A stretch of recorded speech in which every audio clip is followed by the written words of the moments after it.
You're listening to Career Ready, and I'm Coach K. Getting you ready for your corporate career. Yesterday we covered the definition of both soft and hard skills. We then also looked at the 3 reasons why soft skills are an essential criteria for recruiters and hiring managers. Don't worry though if you missed it, because I upload the sessions weekly on my YouTube channel. So remember to subscribe at Hello Coach K and click the notification button to get notified as soon as a new session is uploaded.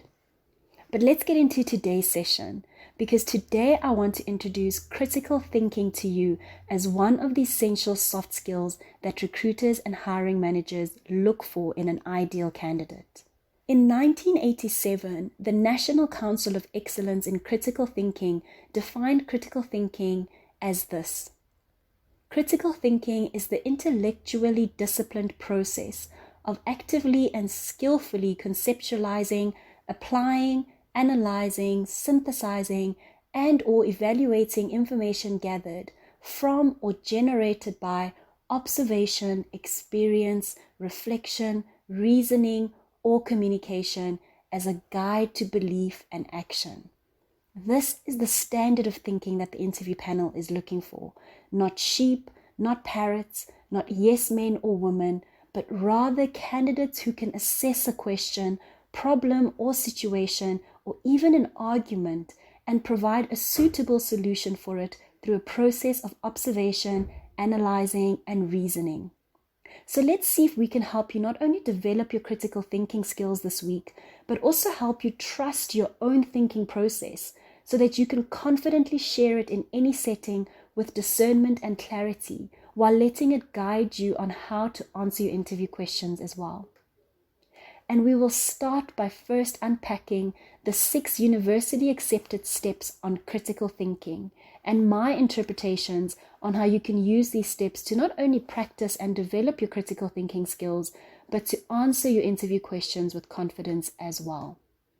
And these are the 6 steps of critical thinking, if you want to quickly write them down before we get into each one. Number 1 is you want to identify the problem or question. Number 2, gather and organize information. Number 3, analyze the data and sources. Number 4, determine the significance of data. Number 5, make a decision. Number 6, communicate your conclusion. So let's unpack each element real quick. Number 1 is identify the problem or question.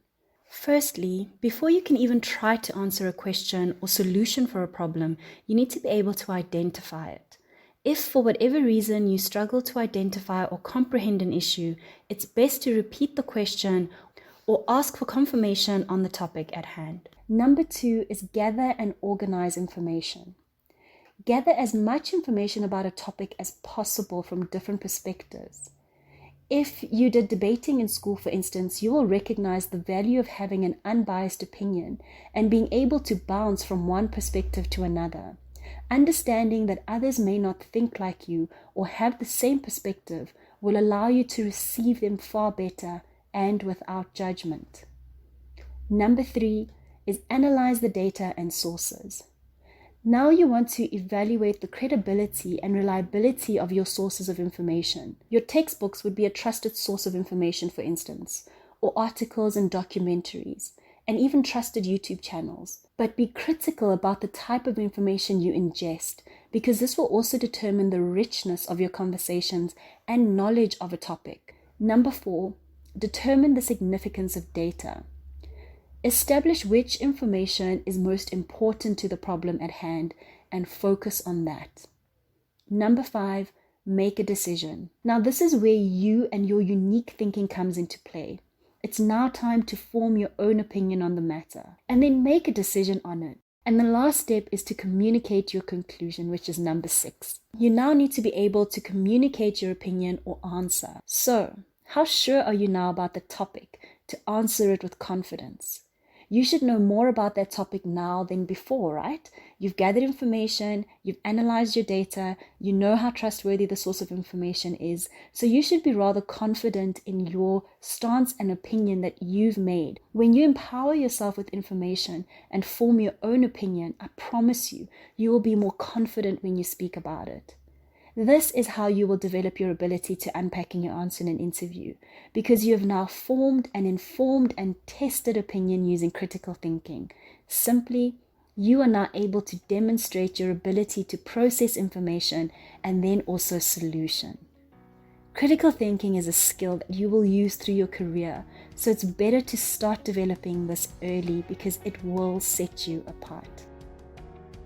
That's it from me today. Thank you so much for joining. You can continue the conversation with me on LinkedIn by following my hashtag QMCareerCoaching, or on Instagram, Facebook, YouTube, as well at Hello Coach K. Or if you prefer, you can send me an email at info@hellocoachk.com.